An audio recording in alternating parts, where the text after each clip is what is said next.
Greetings, everyone. My name is Stephen Neely. I'm your co-host for the Virtual Dalcroze Meetup.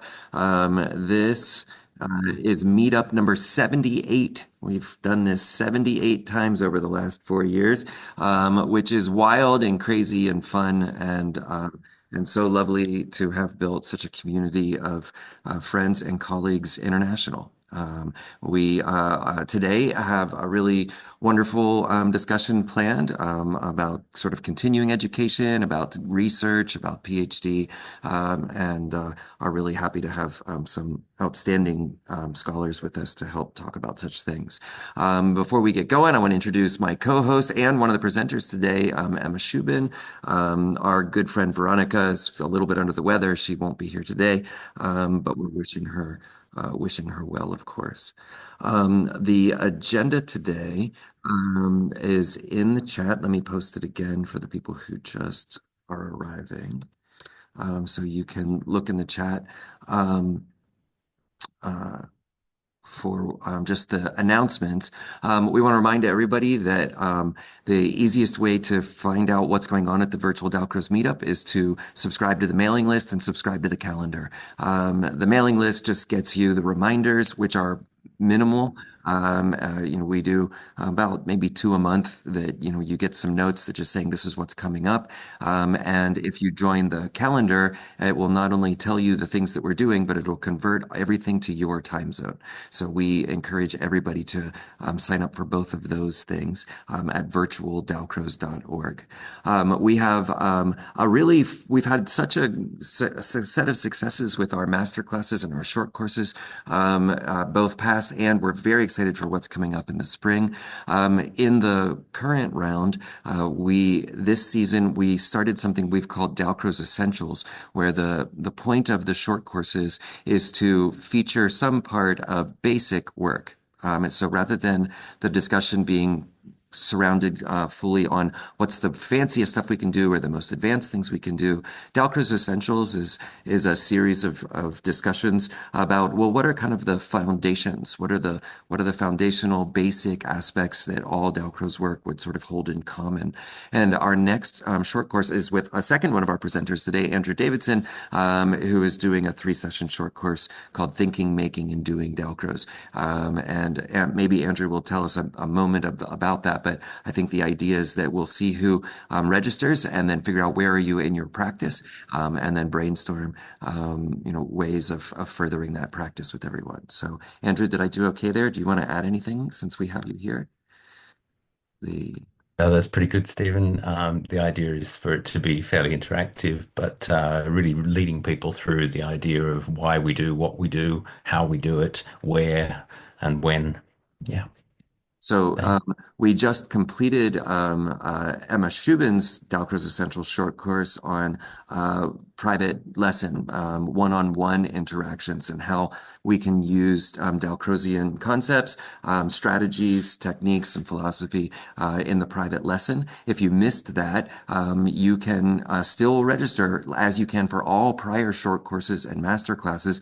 If you just go to virtualdalcroze.org, you pay a small fee and you get 60 days access to all the recordings and the materials. So that one was very well attended. It was very highly rated. We strongly encourage all of it. So consider registering for a path course, or of course joining Andrew coming up on November 3rd or 4th, depending on where you live. You can join Andrew. So we're just very excited about that. Then 2 weeks later, about 3 weeks from now, Jerison Lee, our colleague in Singapore, is doing a master class. It's just a one-time shot with him. That'll be master class number 39. And so again, you can go back into the archives and watch 38 prior master classes, which I have to say has been more than enough payment for me to do all of this, me to be a part of this team with Emma and Veronica. We don't really receive money for doing all of this work. We just do it for the glory and for all the fame. And really, I think I do it for all the free master classes. I've been able to be present at almost all 38. I think I've been present at 36 of the 38 master classes the last 4 years. And I just have to say, what a wonderful education it has been, just to see the wide range of teaching styles and sort of focus the different things that people want to focus on.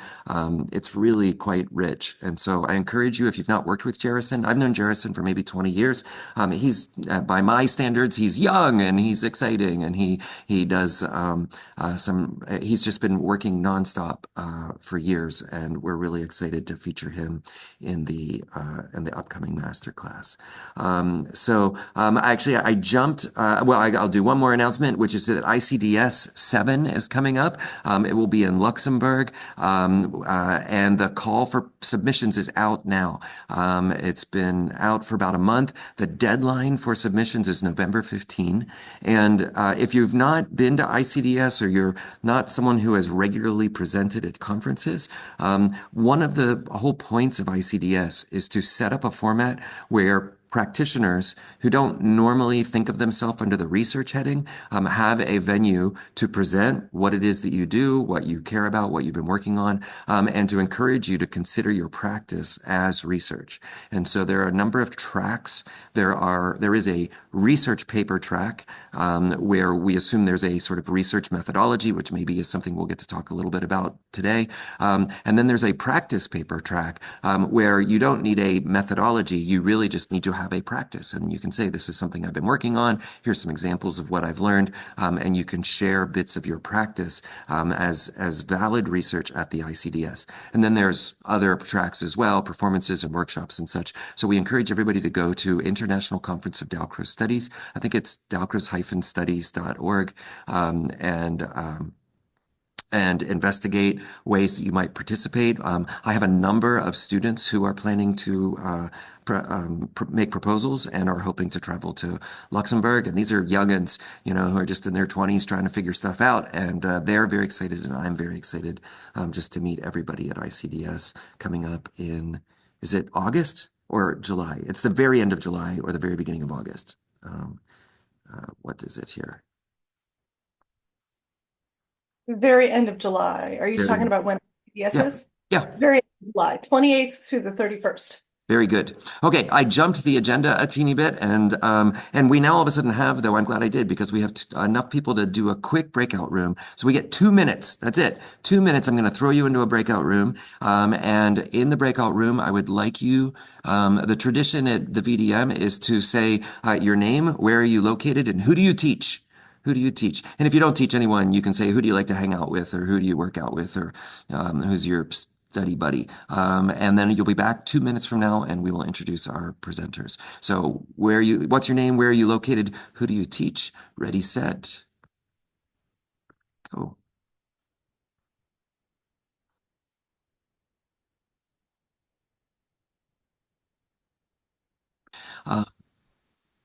Okay, everyone. Well, we're back, and I hope you had a chance just to check in really fast with each other. We've got a really nice setup of good friends here to just to tell us a little bit about the work that they're doing. This is all based around PhDs in our neighboring fields. These are, ways of pushing our practice into research. I was just telling students yesterday that I spent 25 years of my career never thinking of myself as a researcher at all. Like, it just wasn't even much of an option for me in my mind. Like, I just thought, I don't know, I'm a practitioner. I like to do things and make things and break things, and I like to perform, and I like to sing, and I like to play.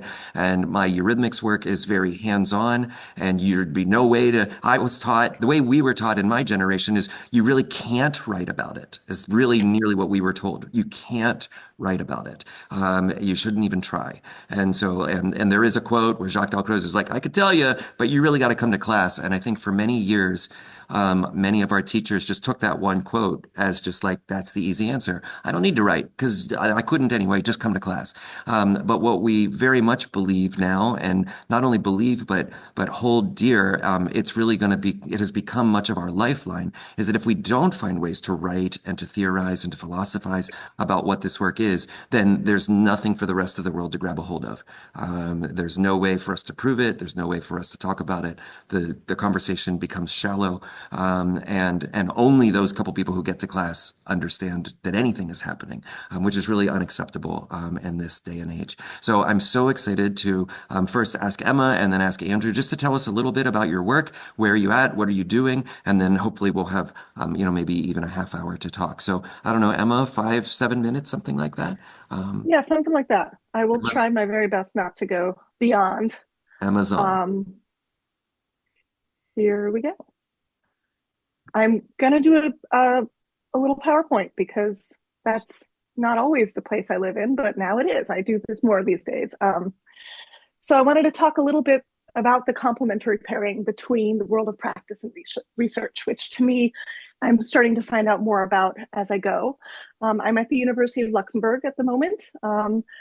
Most of my life is here, but I still have ties back to Integral Steps and the VDM. And so I'm trying to stay within my life, but also putting a focus into my own research and into developing some new practices. I think that I'm in a room full of friends when I say that understanding the involvement of the body is a big part of what we do as Dalcrozians. My why of coming into this research aspect is having a deeper understanding of how the body is involved in the instrumental learning process. So I'm working with ways to measure that. And so I'm going to talk a little bit about motion capture analysis towards the end of my little chat here with you, but also talk about developing practices with the instrument in hand, which hasn't been written about or researched in the way that I'm looking at yet.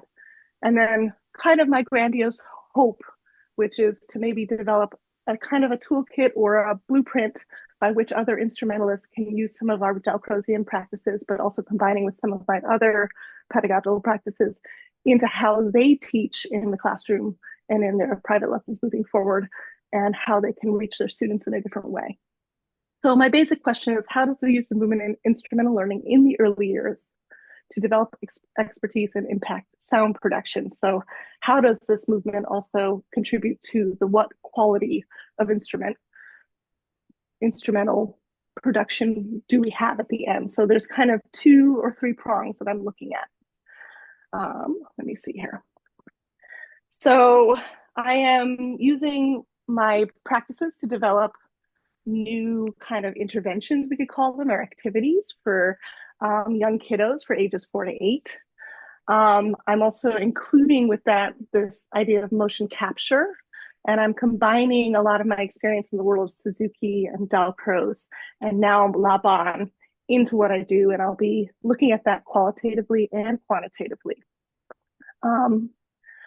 So this need to develop some practices to measure is kind of my first hurdle. It's not that I haven't done this before in my own classrooms, but this real idea that a student could be holding their flute in their hands and using movement, and we could be looking at a specific idea to develop, is not something that we see in the literature very much or written about really anywhere yet. And so I'm working with Professor Luc Nez and his kind of way that he coins this as kinemusical. So meaning that you have this instrumental learning happening, instruments are in hand, it's a student-led approach, and we're also going to combine these other types of pedagogies. So of course we all live in this world of Dalcroze, and that's why a lot of us are here. I love this little image on the right-hand side that's from Adriana Ausch, where we go from moving to feeling through all of these layers, and eventually there's this performance output, perhaps. And that was her conception, but I've done a lot of like my own reflection about how it is I ended up in the Dalcroze classroom. And a lot of it had to do with the wish to find a new or a deeper way to connect to my own work as an instrumentalist, or my wish to communicate better to my audiences and how present that is with my children, that no matter what level they're at, my students, they want to find ways to connect, and they want to do that in a more immediate way, not only to themselves and each other, but to their audiences. So a little bit about my background. You guys know a little bit about Integral Steps, but the premise of this nonprofit has a lot to do with different practices and ways of layering multimodal learning. How can we combine learning in the body with learning in the mind and through the emotions? And that, in a sense, is its own type of triangle. What I love about the Suzuki method is it has its own triangle of how we look at the student and the teacher and the parent and the relationship between all three of those lovely interactions. The parent is often considered the at-home practicer, but they also are practice partner, and they also come into lessons and participate in the learning process. And so this idea of developing a language, and obviously it's very focused, or in the Suzuki world, it's very focused on the instrument and the repertoire, but there's ways that some of these different approaches I think can be applied in the instrumental classroom. So what I've undertaken first is a collaborative action research. And this kind of a design, to me, it's new. I've never participated in this. Often it involves a researcher and a teacher as two separate entities, but that they come together to have this question or problem. In my case, how do we develop these activities with the instrument in hand using movement? They study, they plan, they implement, they collect and analyze data, reflect, and then you move to cycle 2. However, I am the research practitioner in this case. So I'm taking my own Suzuki knowledge, my own Dalcroze knowledge, combined with some new knowledge in the Laban world. And so we chose, in this case, to combine another track, which is that we would take all of the data that comes out of this, these video recordings of a series of classes that I've taught, and share it with some critical friends. And then I get their feedback. And then I use that feedback and I do my own self-reflection with journals and such, and implement a second cycle. So a new group of students, same 6-lesson arc, maybe new activities, but the same goal of having the instrument in hand, using movement, developing these first beautiful sounds on our instrument, getting to know how to play the flute in this case. And so I'm engaging with a little conservatory here in Luxembourg to do that. And so I have critical friends who are from the field of Laban, Dalcroze, and Suzuki, who will be looking at these videos of me teaching and giving me their feedback from their lens of expertise. So in this first little foray into research, I have come up with a little 6-series lesson where at the end, I was able to say, hey, families who participated for part of every class, now will you come in and join us for a performance? And the kids had their instruments in their hands for the whole lesson. We used some of these instruments that are adapted for young learners, like this is a whistle top. It's a lot easier to make a sound than a flute head joint, but we also were working on the flute head joint. And they were able to take things like the idea of duration, of like march, trotting, and slide, associate that with a movement vocabulary. I gave it a rhythmic language. For us, it's red, purple, and blue. We had work with the head joint and doing mirror exercises where students got to improvise and practice making sounds that were high and low. They got to work on playing their first 3 notes, certain songs, and they got a chance to kind of take those first steps towards being on the full big flute. And this is just to give you guys a little idea of what was happening inside these lessons.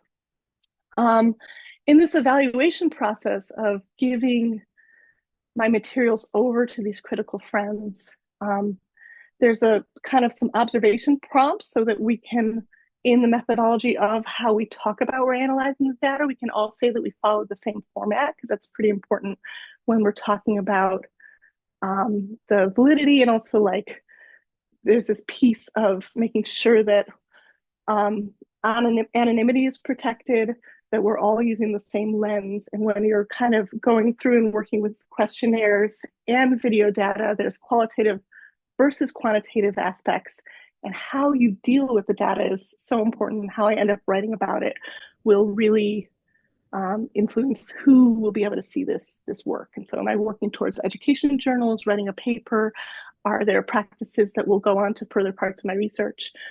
For me, in the background is this idea that we have this kind of kinesthetic learning that we work on and auditory learning. Thank you, Stephen. I got a minute. Okay. And in combination with this visual learning. And so I'm always trying to find ways within each lesson to hit on all of these things within the instrumental learning process so that when these friends of mine look at my research and give me feedback, I can develop to the next stage. So there is theory in the background of all this, and it's been big for me to look at the Laban world, at some of these ideas of nonlinear pedagogy and embodied music cognition. These are all big words and big ideas. But for me as a practitioner, there's been this kind of melding of the two worlds. It's been very important for me to get into the classroom and start some of this research to then all of a sudden feel like I can see where I can implement some new theoretical backgrounds. Because eventually I will head towards a motion capture studio where I take some of these best practices and in a sense, I'll feed that back into my next stage of research. So I now have a series of great practices for holding an instrument in hand. We'll get to measure how students learn using some of those activities over time, holding an instrument in their hands, practicing from the very beginning. And I'll compare that against another group of students where they have a Dalcroze class and like a little Suzuki lesson, but I don't combine the instrument into the movement part of class.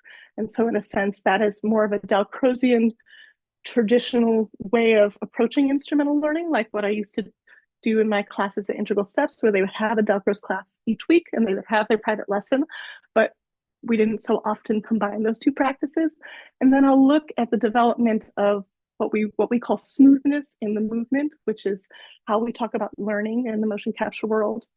And then we'll see how these two groups are doing. What's different about their change over time in their movement? What's different about the quality of sounds they make? And hopefully we'll have some interesting data to take a look at. Okay, I think I did it all. Woo-hoo! All right, thank you guys. Good job. Thank you so much, Emma. We're just going to jump right over to Andrew Davidson. Andrew is another one of our longtime friends who has also been doing exciting work in England. And Andrew, I'm just going to hand it over to you. Sure. Thank you, Stephen. Hi, folks. I'm Andrew Davidson. I'm a senior lecturer in acting and musical theatre at the Guildford School of Acting, which is part of the University of Surrey, which is outside of London, but about 30 minutes on the train from central London. And I'm in my 10th year there as a full-time staff member. I teach across all areas of the school. So we have training in acting, musical theatre, actor musician, and applied theatre. And we have programs that are running at undergraduate level and postgraduate level. So a little like Stephen said a moment ago, I am an accidental academic in a way. I came to research because of my own practice. And what's interesting is falling into the world of publishing when a good idea comes up and someone says, why don't you write about it? And so really the beginning of my research journey was there in about 2016, thereabouts, when it was first suggested that I do some research on a practical thing that I was doing. At the time, I just moved to London and I was doing quite a lot of playing for ballet class. And it just happened that my piano contribution to dance was of interest to me, particularly because as a trained Dalcrozian, that was a really interesting nexus, a connection between things. So that was the first published paper that I put together, and it was not something with a grand plan.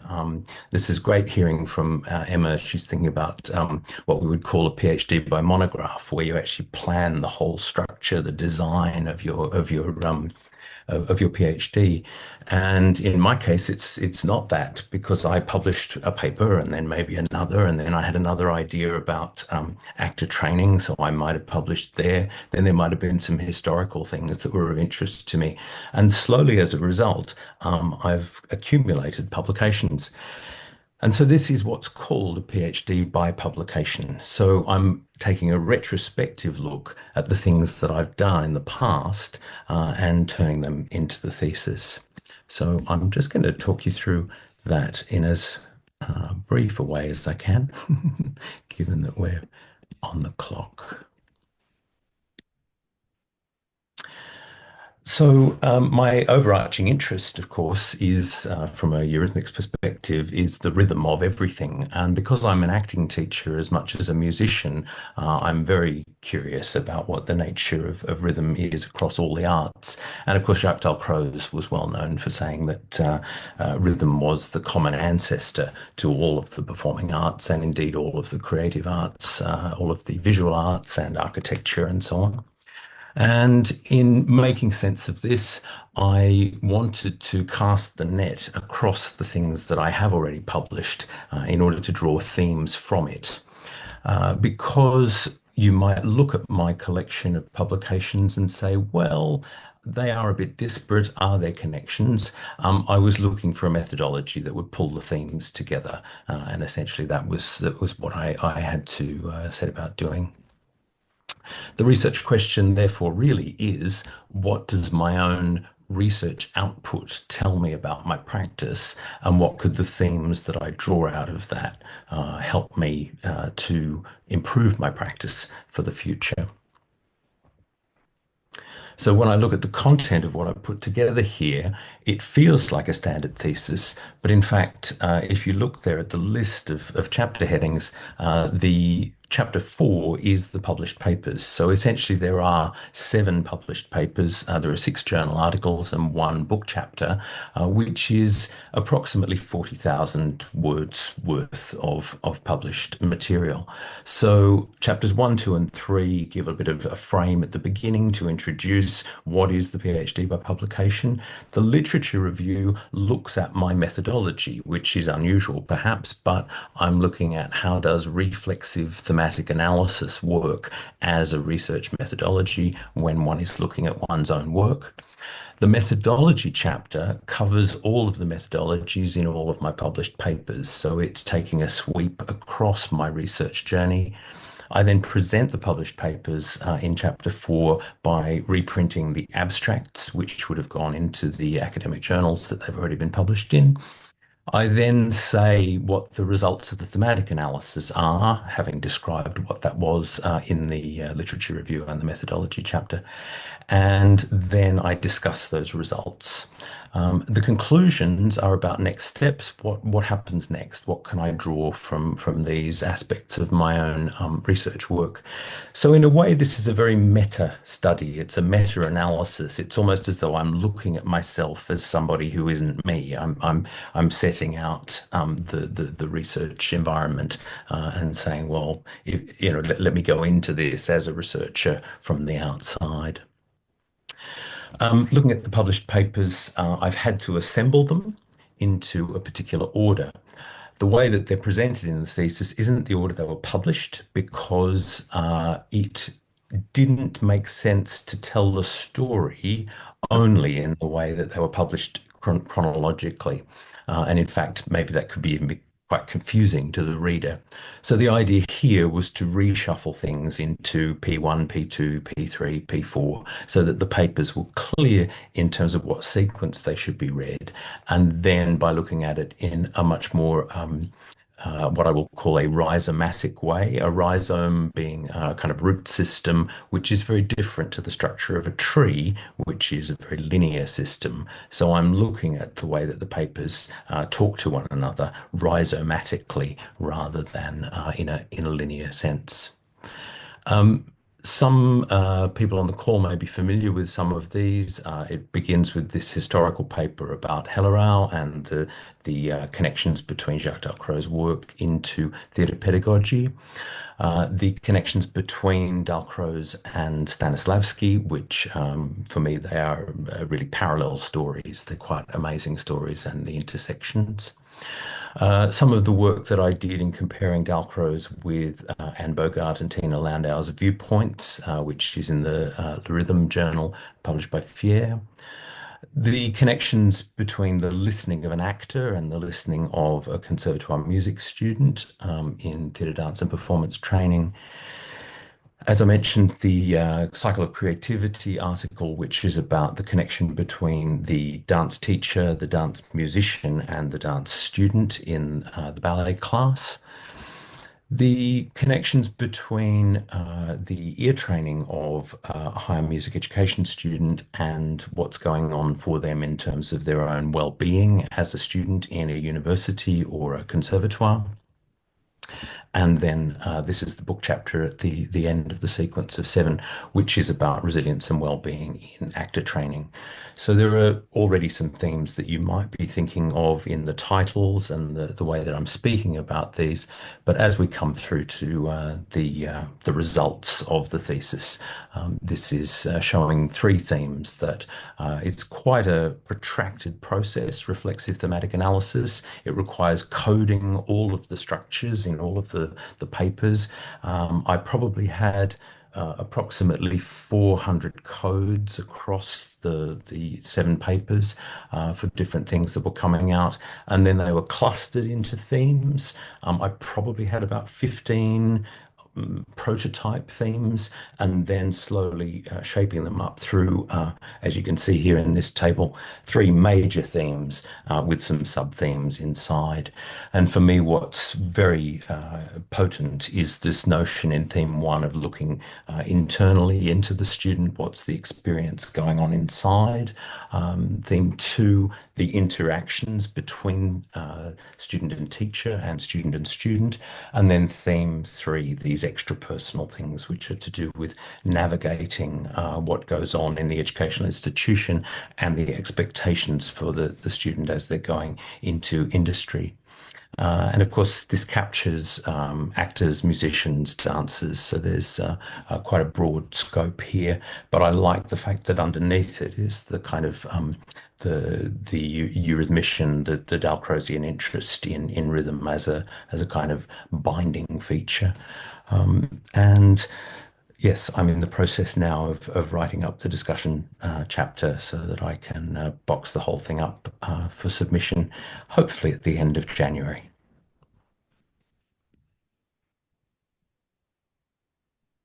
Wonderful. Thank you so much to Andrew and to Emma.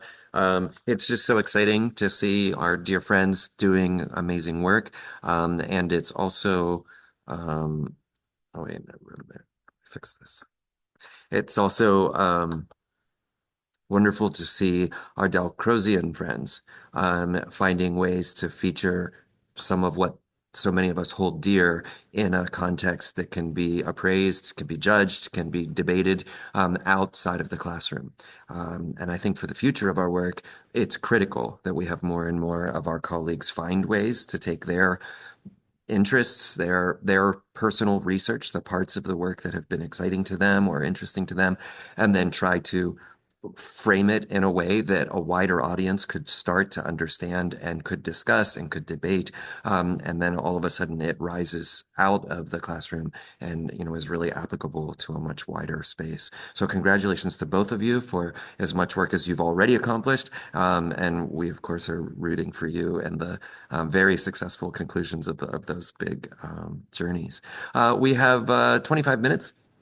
And I think all of you have been here before, but the nature of the VDM is we ask some smart people to share some good work, and then we get just a couple minutes to talk about it. And so, do we have any either comments or questions directly to Emma or Andrew, or maybe just about the nature of further study? Anything at all?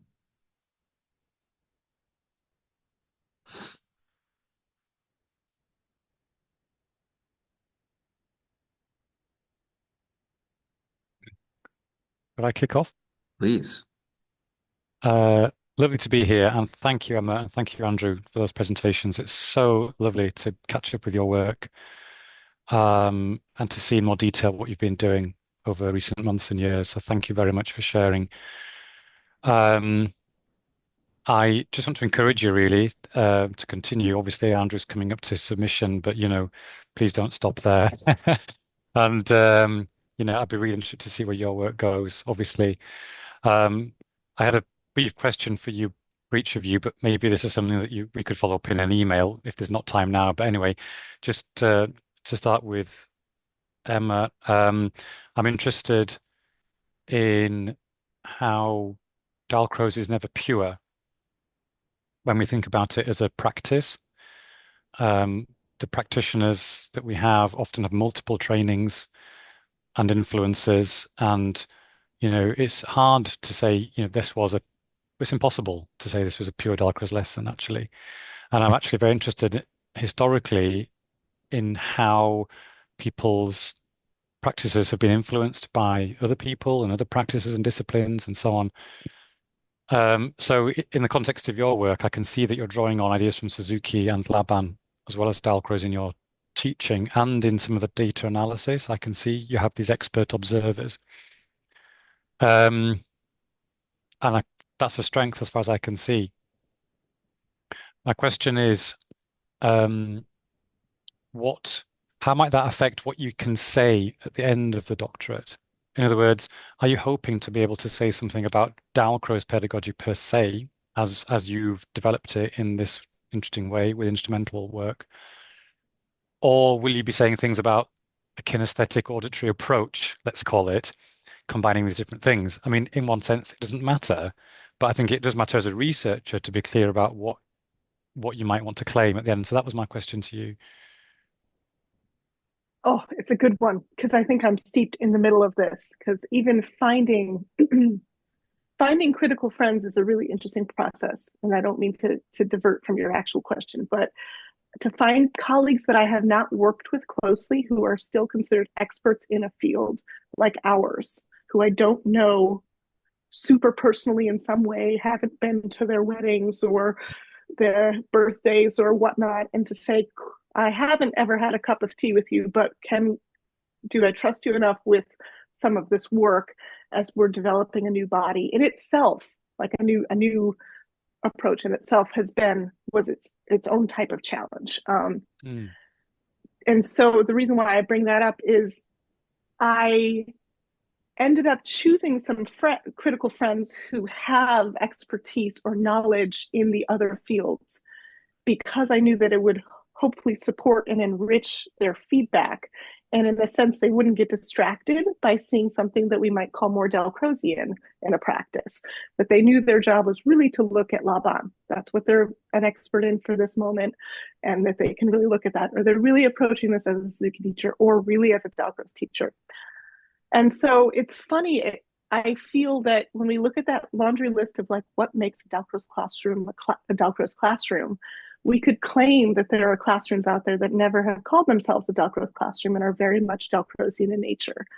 And that's a big question, John, that I think at the heart of our work at this moment is something that we're reflecting on as a community, because we want this work to extend beyond the next generation or the next 3 generations. We want people to maybe acknowledge that it has a lineage and that it's heading somewhere. And so, I mean, I'll point towards Andrew's work. It's so wonderful to have somebody really take the time to look at the connections in history that may not have been made, but were there and must have influenced each other. And these parallels that happen, because it helps us have a richer understanding of where we're coming from and where we're going. And so I don't know yet if I'm going to say, this was developed as a Dalcrozian. I'm going to say this was developed as a Suzuki practitioner or a Laban practitioner, which I will be at the end of this. Throughout the process of my PhD, I'll get this Laban training. Or if I'll say, this all lives within this kind of new, but not new, but new maybe to the publication world of a kinemusical approach, where we're taking instrumental learning and really involving the body as the main vehicle by which we try and approach each portion of the class, which as Dalcrozians would say, like, hooray, that's a Dalcroze, that's a very Dalcrozian approach. But I'm hoping it's that and. So I have to struggle with this more in my next year because of the reflection and the next steps. But it's a thank you for that. Thank you. Very good. I know John has a follow-up maybe for Andrew, but does anyone else have something you want to jump in on? Or we can. I was really intrigued when you talked about the motion capture. What are your plans for that? It just sounds really exciting. It is in itself. I can acknowledge that could be its own PhD by itself, but as I'm trying to make my question as small as possible, there's this general thing that we look at with motion capture, which is we have the ability to look at someone's arm moving in space over time on all these different axes. So there's up, down, forward, back, and the rotation. There's all of these different ways that we can look at how movement happens, how quickly we do it. And what we talk about from beginning towards this on the spectrum towards expert is the smoothness by which we can execute something. And so what's really incredible, I think we take it for granted, I shouldn't say that, but we know in Adelco's classroom the ease with which we learn how to master some very difficult asks. Our students find a way to find some level of comfort and mastery, but we don't necessarily have a lot of information about, well, what does that mean? What did it look like at the beginning? What's the snapshot at the beginning when we did that activity? And then what does it look like 5 weeks and then 10 weeks down the road? And so there's a little bit of me looking at the general change over time. And part of this first step of these developments of practice are trying to find some good ones that I can clearly look at in that space, because a motion capture studio has anywhere between 8 and 12 cameras. It's a ton of data, like more than 3 lifetimes worth could we even capture in just a couple classes. So it's deciding specifically what I'm going to look at. And in this case, there might be a specific student that I'll look at over the course of time, and then comparing those students against students who learned maybe in a different track or in a different way, and just getting some more information. That's the beginning, which has not been looked at in instrumental learning and or movement learning, particularly of young children. We don't have that because the technology prior to 10 years ago has been these suits that kids wear. And so we have this wonderful woman in Japan who's done quite a lot of work, but it's like 1 or 2 kids at a time getting strapped into a suit and then being asked to move, which anyone who spends time in a movement classroom will say, well, that must change their movement. And here we are now with some cameras that can do the same thing without interfering with the movement processor being a tactile inhibition on the skin. So I'm excited, but I also am at the very beginning of this. And so in about 7 months, I'll have a lot more to tell you all about it. Whether or not any of us understand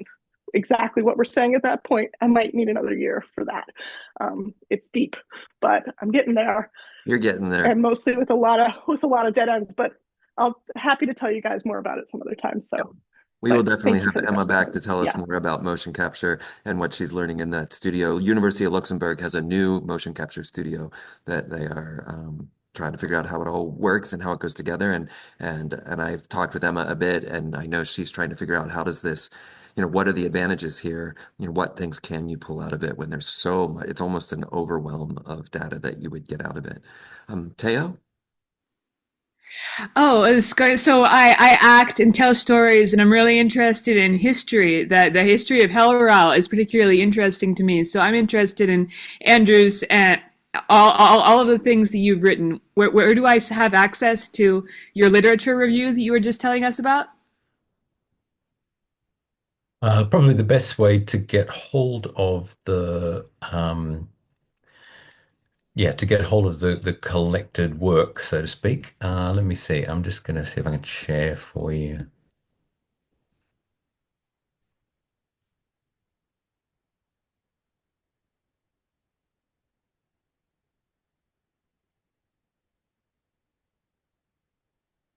So this is my profile, which is like a researcher's profile. People may not be familiar with it. ORCID. It's a kind of ID profile, and I keep a listing of the various things that I've published on here. So under works, and it's this paper on HellerAll, from HellerAll to here, which might be of most interest to you because it does have the kind of connections from the early time of practitioners working with Émile Jacques Dalcroze and then going off into the world of theatre.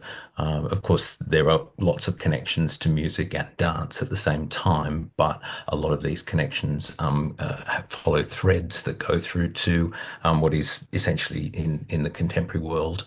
We still are using the connection there to Meisner technique, particularly because Sanford Meisner taught across 50 years of the 20th century, essentially, in New York City.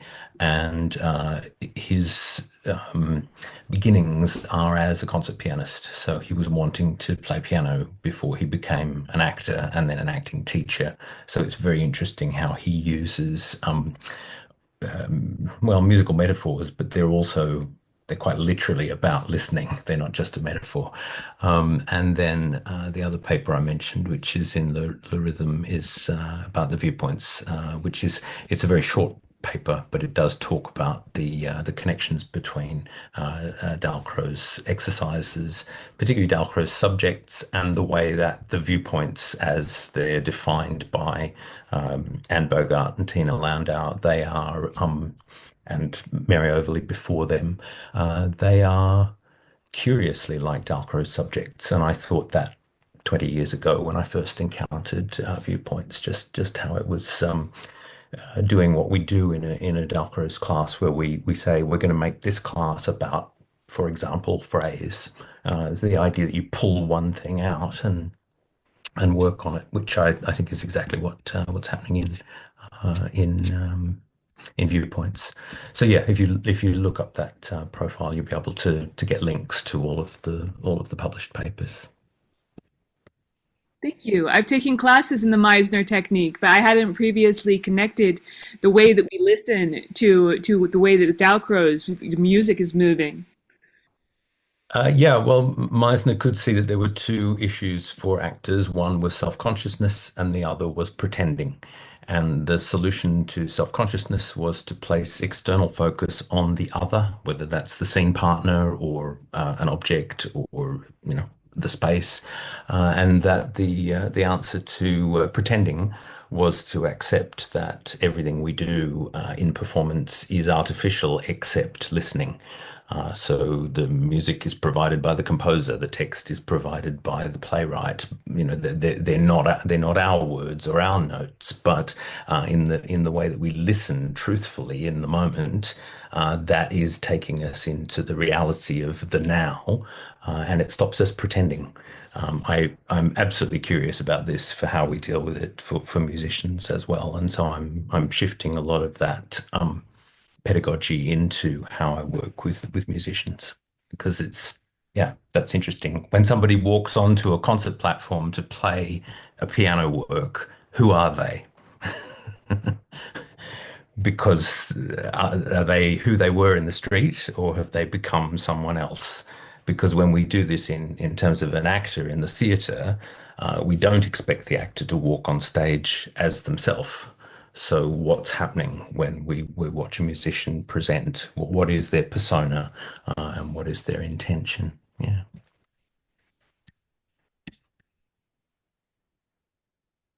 Wonderful. We have about 10 minutes. Anyone have another question or comment? Hey, Fabian. Hello. Thank you very much, Emma. Thank you very much, Andrew. I'm completely full with impressions and thoughts and busy to reflect about it. I would like to contribute something that actually has to do with an article that I read yesterday. It's from a colleague from the university in Lucerne. And the interesting point is that in German there exist more words, probably in English too, but that's not my mother language, words about listening. In German we have hören, we have lauschen, and we have horchen. So there are already three differentiations about how children, we adults, senior people are listening. And I was so impressed by her article. It's the basis for a formation that the University of Lucerne is giving. The theme, the subject is parents and children, newborn children, like from 1, 2 to 4 years. And when I listened to Emma and you, Andrew, I immediately thought this article should be translated in English. It's so rich about how she is offering and describing exercises about how the body is listening, how we listen with the body, how we pay attention to things with the whole body, and how it's changing depending on the position we are in. So she's describing lots of propositions that she would give to the children. Please change position. Only your right ear is on the floor, or your hand is touching something while you are hearing. A lot of things. So I meet her next week. I want to encourage her to translate this material, which is part of the basis of her input for the formation. Enough, otherwise I talk too much. But thank you very much for all the input. I stay connected, and I'm thinking about what I have to maybe write down, or how to contribute further on. Thank you. Thank you, Fabian. One of the markers of the, just for a wider audience who might, come in and rewatch this recording, to me anyway, the marker of the PhD is the contribution to knowledge. And so a PhD is expected to make a contribution to knowledge of whatever the field is that it's being presented in. And what I didn't know long before I started my program, and then came to understand, is that there's multiple ways to contribute knowledge. There isn't just one version of that. And so, and we're witnessing a couple of them in the conversation right now. Obviously, Emma's doing a kind of data collecting of objective data points that she can sort of compare this with that, and is able to sort of put it together. But there's also pulling things that are known in other fields and bringing it into the field that she's talking about. Andrew is doing much of that as well, where he knows there are truths or things that are understood in some distant spaces, and then excited and interesting about talking about how they apply in these spaces. Then there's this deal of methodology, or the way that it's put together. I love that we have one person who's doing the monograph and one person who's doing the by publication, both really wonderful examples of things that are possible.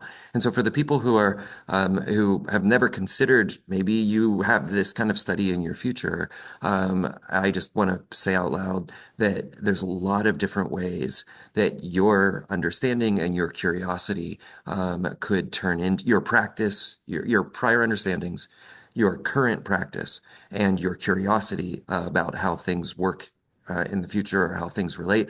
All of that are fodder for a future next career, whether it becomes a full-time career and it becomes a full-time PhD, or it's just the way that you start to contribute to the knowledge through publication. I'm not sure Andrew thought when he wrote that first paper that was going to be the first paper for his future PhD. And I've known Emma for a good while as well, and I'm not sure that she thought in her early teaching her integral steps classes, where she had young people and instruments and movement, and she thought, oh, this is the beginning of my research for a PhD that I will someday conclude. I'm not sure that all of us always come up that way. There are definitely a subset of people who they're 20 and they think, oh, my next 3 steps are I'll finish my master's degree, I'll get my PhD, and then I'll camp out in some university somewhere. But I think for a lot of the people who find their way to the VDM, that isn't actually all of our story. I think it's maybe a more common story that we're in a practice and little by little start to know that we know things, or I've learned some things, or I'm curious about things, and then wonder, well, what do we do with that? And I just love that we've been able to feature these 2 people today. We have a couple. Yeah, Emma? I just wanted to add to that. It's through my PhD work that I've started to realize, oh, the number of lenses with which you can do this kind of work. And I'm going to point to Stephen, who has a PhD in a space that seems totally unrelated to Dalcroze. And I will let you talk a little bit more about it, Stephen, as the expert in that you can take these areas of interest and end up housing them in places that people maybe never suspected. And here in Europe, at least, it's also quite common to do something that they call like an artistic PhD that might include some more performative elements with some more of this kind of research-based or philosophical work, which I had never heard of. I kind of knew about the doctoral of musical arts in the US where you're performing and you end up with this terminal degree, and you might write some things along with that. There's a thesis, but it's not about necessarily the publications of things. And then the PhD, which was more considered academic. So there's lots of different worlds. I don't know, Stephen, if you want to talk a little bit about yours, because I think that's very interesting to me. As with all of these, we could take, multiple hours to explain all of them. But my PhD is in design. And so to me, it's almost embarrassing how, on the one hand, I worked my tail off and I took 5 years to do it. And I really think I'm very proud of the work. On the other hand, it was kind of obvious and simple. I took the things that we all know inside and out, and they're just like back of your hand kind of knowledge to any practicing musician / Dalcrozian. And I just said, oh, don't you see how all of the things that we, of course, know and take for granted are completely new knowledge in the field of design? And so I hung out with designers properly for 5 years and learned something about their space, and then spent 5 years telling them how they didn't know anything and how we know everything. And it's so obvious they should be embarrassed. And that's the whole nature of my PhD. It was like, it's a blast, and I'm still doing the work. And I would gladly talk for hours and hours with anybody who was curious. But it was just like, this is Dalcroze for design, is all that as I did. So by design, it's architecture, it's service design, interaction design, that kind of stuff. And my last little thing I'll say is that I similarly didn't know, for example, John, some of your students have contacted me in the research realm, and getting interviewed to be part of their research taught me so much about what is happening out there and what great thinkers, like the work that you're doing right now, John, and how really you've helped open up this whole avenue in the Dalcroze world of talking about research and practice and how we can bring these two worlds together. And I just, as the co-chair for ICDS International Conference on Dalcroze Studies 7, which is happening this summer, we are going to have some wonderful getting started seminars. So come join us. It's going to be a party. I'm going to make sure of it. So yeah. There you go. Thank you, guys. I think that's probably about the time we have. As is always the tradition at the VDM, we try to start on time and end on time, and we expect that we will leave everybody wanting more.